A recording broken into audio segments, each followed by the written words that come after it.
One of Jesus' titles is Prince of Peace, and we know that Jesus came to establish peace in all relationships. So what do we do with today's gospel passage in which Jesus says, "Do you think that I have come to establish peace on the earth? No, I tell you, but rather division." Then he goes on to describe such division within family relationships. Doesn't sound much like the Prince of Peace talking. But I think this is one of several occasions where Jesus is reflecting upon the reality of how his words affect us.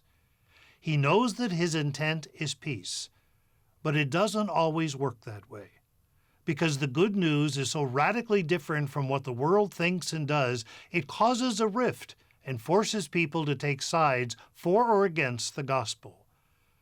That's why we call it radical, meaning it strikes at the very root of things and challenges us to see things in a different light. And this can cause division rather than unity among people, even within families. There's a cliche that asks, if you were arrested for being a Christian, would there be enough evidence to convict you? What this is really asking is, are we truly living a Christian life? And if we are, there should be a noticeable difference in how we think and act and speak.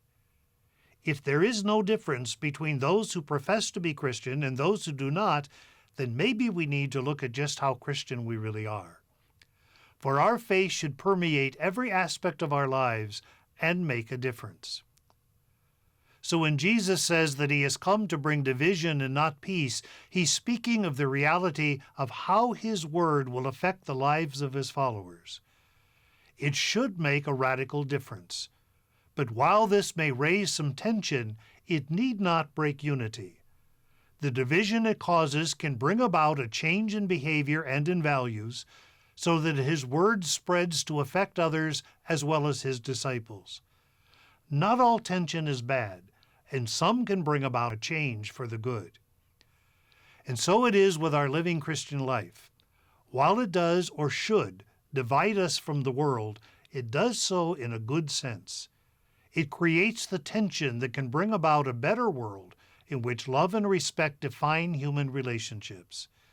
It all depends on whether or not the disciples of Jesus are truly different in thought, word, and deed, and whether or not they have a positive influence in the society in which they live.